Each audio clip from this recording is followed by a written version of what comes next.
Hello, lovelies. Good morning, good afternoon, good evening. Depends where you are watching from at this moment of the day. We remain Global Message TV. Really, it's all about the speech made by the president of Nigeria today, Muhammadu Buhari. Really, in that his speech, he made mention of two things. He said he or the federal government only gave sit-at-home order for only Lagos State, ABUJA, and one other area. That's two states, major states or major cities. So, and other governors followed suit, maybe giving the order to their own states. That is to say, the federal government did not give the order to the 36 states in Nigeria, including the capital territory, that's Abuja, 37. So it was only the three major cities, from what Muhammadu Buhari said. So could it be the reason why all these palliatives are only being given to these major areas? Because I've been thinking that other states, the eastern states, maybe some of the western states have not received all these or have received these palliatives for the citizens, and audits not even given to the citizens. But from this speech, I don't know what you deduce. Does it mean that the palliatives now were limited among these three major cities that the federal government gave the order to sit at home? So that is it. Tell me what you think about that. Because the Nigerians that donated the money, the business, which he even read out in his speech, that gave the money, were also giving it. They were all giving it for the whole Nigerians. They gave it all for the Nigerians, not even only for the three major cities. But I want you to share your experience. I always watch, even on Nigeria, other stations that are not NTA, where people are being allowed to say something.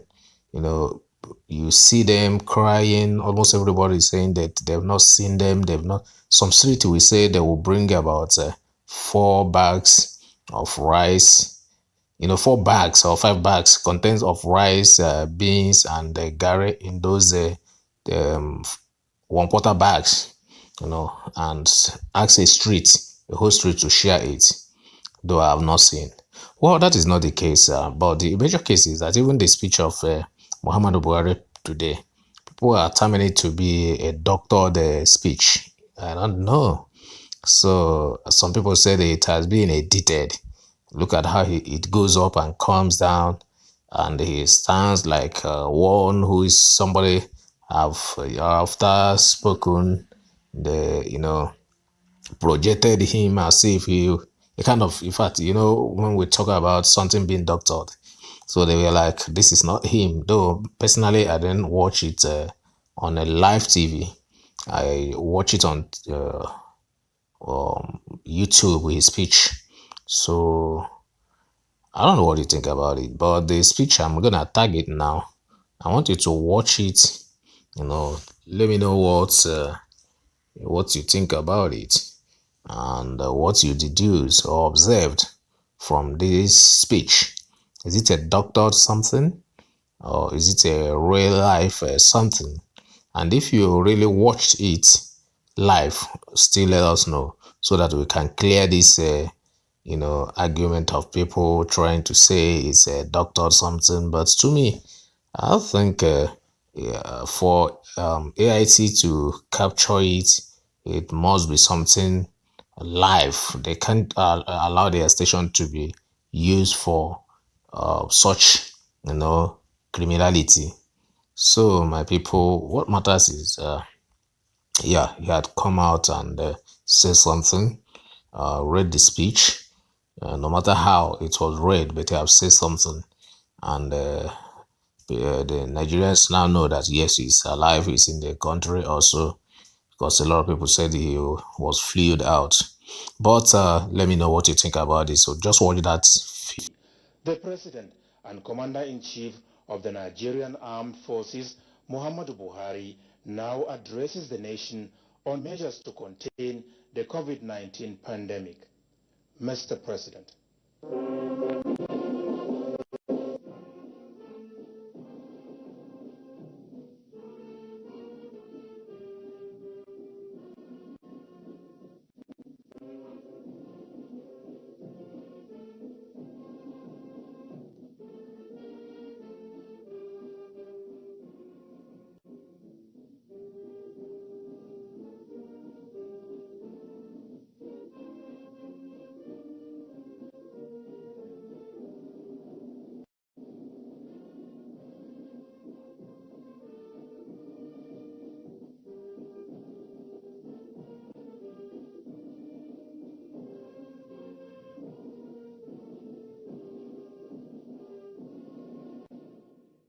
Fellow Nigerians, in my address on Sunday, 29th March 2020, I asked the residents of Lagos and the Ogun States, as well as the Federal Capital Territory, to stay at home for an initial period of 14 days starting from Monday, 30th March 2020. Many state governments also introduced similar restrictions. As you are democratically elected leaders, we made this difficult decision, knowing fully well it will severely disrupt your livelihoods and bring undue hardship to you, your loved ones, and your communities. However, such sacrifices are needed to limit the spread of COVID-19 in our country. They were necessary to save lives. Our objective was and still remains to contain the spread of the coronavirus and to provide space, time, and resources for an aggressive and collective action. The level of compliance to the COVID-19 guidelines issued has been generally good across the country. I wish to thank you all most sincerely for the great sacrifice you are making for each other at this critical time. To recognize the massive support from our traditional rulers, the Christian Association of Nigeria, and the Nigerian Supreme Council for Islamic Affairs during this pandemic. I also acknowledge the support and contributions received from public-spirited individuals, the business community, and our international partners and friends. I must also thank the media houses, celebrities, and other public figures for the great work they are doing in sensitizing our citizens on hygienic practices, social distancing, and issues associated with social gatherings. As a result of the overwhelming support and cooperation received, we were able to achieve a lot during these 14 days of initial lockdown. We implemented comprehensive public health measures that intensified our case identification, testing, isolation, and contact tracing capabilities. To date, we have identified 92% of all identified contacts, while doubling the number of testing laboratories in the country and raising our testing capacity to 1,500 tests per day. We also train over 7,000 healthcare workers on infection prevention and control while deploying NCDC teams to 19 states of the Federation. Lagos and ABUJA today have the capacity to admit some 1,000 patients each across several treatment centers. Many state governments have also made provisions for isolation wards and treatment centers. We will also build similar centers near our airports and land borders. Using our resources and those provided through donations, we will adequately equip and man these centers in the coming weeks. Already, healthcare workers across all the treatment centers have been provided with the personal protective equipment that they need to safely carry out the care they provide. Our hope and prayers are that we do not have to use all these centers, but we will be ready for all eventualities. At this point, I must recognize the incredible work being done by our healthcare workers and volunteers across the country, especially in frontline areas of Lagos and Ogun States, as well as the Federal Capital Territory. You are our heroes, and as a nation, we will forever remain grateful for your sacrifice during this very difficult time. More measures to motivate our healthcare workers are being introduced, which we will announce in the coming weeks. As a nation, we are on the right track to win the fight against COVID-19. However, I remain concerned about the increase in number of confirmed cases and deaths being reported across the world and in Nigeria especially.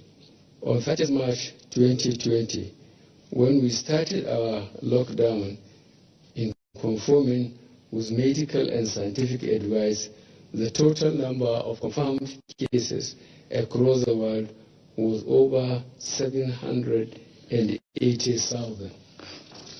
Yesterday, the number of confirmed COVID-19 cases globally was over 1,850,000. This figure is more than double in 2 weeks. In the last 14 days alone, over 70,000 people have died due to this disease.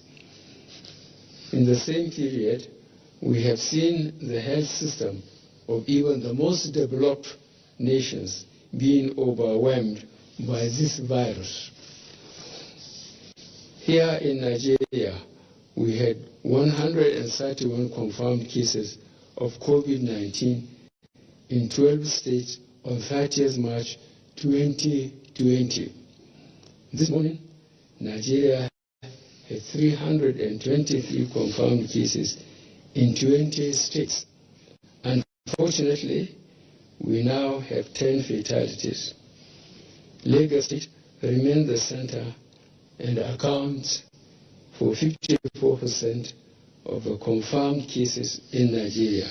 When combined with FCT, the two locations represent over 71% of the confirmed cases in Nigeria. Most of our efforts will continue to focus in these two locations. Majority of the confirmed cases in Lagos and the FCT are individuals with recent international travel history or those that came in contact with returnees from international trips.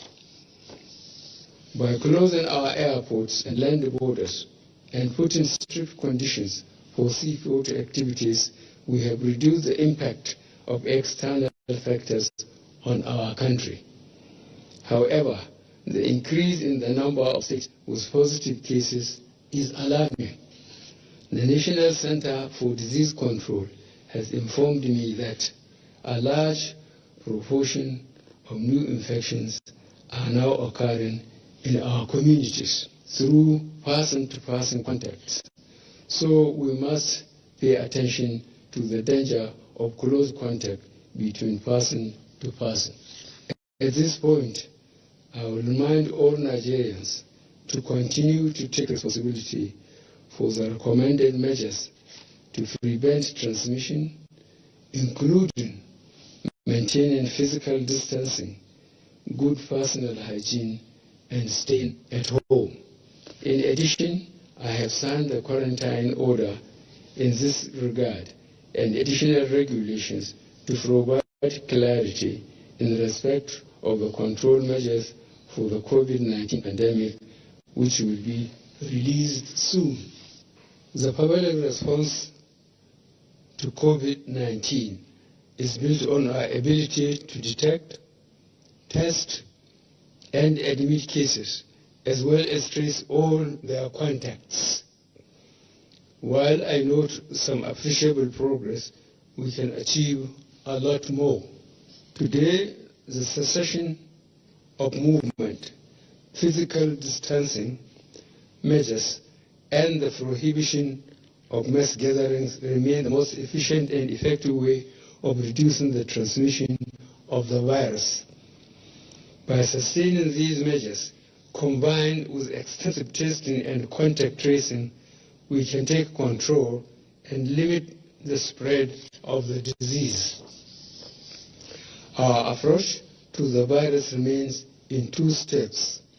First, to protect the lives of our fellow Nigerians and residents living here, and second, to preserve the livelihoods of workers and business owners.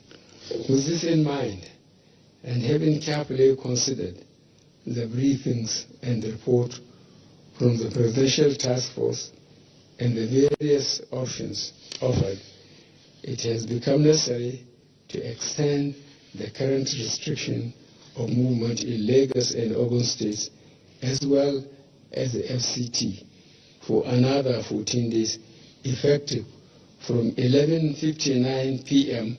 on Monday, 13th of April 2020. I am therefore once again asking you all to work with government in this fight. This is not a joke. It is a matter of life and death. Mosques in Mecca and Medina have been closed. The Pope celebrated Mass on an empty St. Peter's Square. The famous Notre Dame Cathedral in Paris held Easter Mass with less than 10 people. India, Italy, and France are in complete lockdown. Other countries are in the process of following suit. We cannot be lax. The previously issued guidelines on exempted services shall remain. This is a difficult decision to take, but I am convinced that this is the right decision. The evidence is clear. The repercussions of any premature end to the lockdown action is unimaginable. We must not lose the gains achieved thus far. We must not allow a rapid increase in community transmission. We must endure a little longer. I will therefore take this opportunity to urge you all to notify the relevant authorities if you or your loved ones develop any symptoms. I will also ask our healthcare professionals to redouble their efforts to identify all suspected cases, bring them into care, and prevent transmission to others. No country can afford the full impact of a sustained restriction of movement on its economy. I am fully aware of the great difficulties experienced, especially by those who earn a daily wage, such as traders, day workers, artisans, and manual workers. For this group, their sustenance depends on their ability to go out. Their livelihoods depend on them mingling with others and about seeking work. But despite these realities, we must not change the restrictions. In the last 2 weeks, we announced palliative measures such as food distribution, cash transfers, and loans repayment waivers to ease the pains of our restrictive policies during this difficult time. These palliatives will be sustained. I have also directed that the current social register be expanded from 2.6 million households to 3.6 million households in the next 2 weeks. This means we will support an additional 1 million homes with our social investment programs. A technical committee is working on this and will submit a report to me by the end of this week. The security agencies have risen to the challenges posed by this unprecedented situation with gallantry, and I commend them.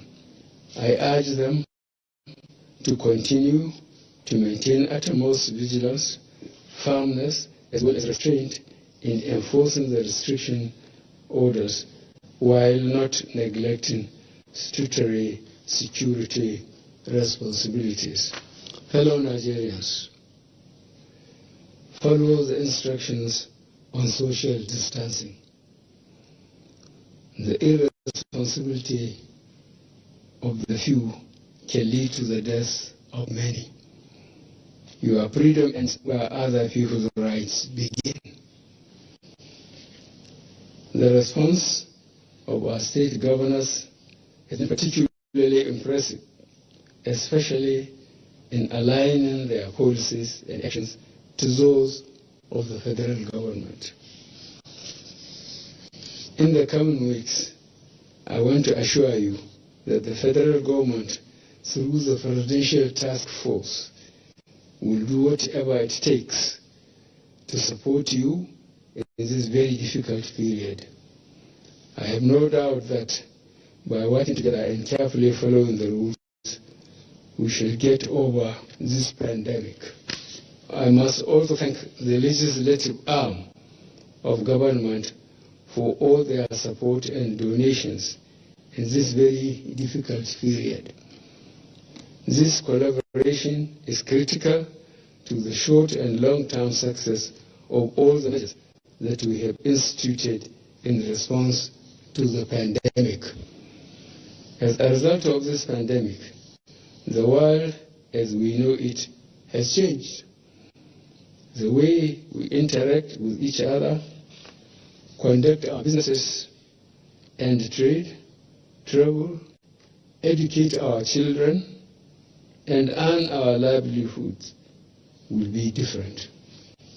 To ensure our economy adapts to this new reality, I am directing the Ministers of Industry, Trade and Investment, Communication and Digital Economy, Science and Technology, Transportation, Aviation, Interior, Health, Works and Housing, Labor and Employment, and Education to jointly develop a comprehensive policy for a Nigerian economy functioning with COVID-19. The ministers will be supported by the Presidential Economic Advisory Council and the Economic Sustainability Committee in executing this mandate.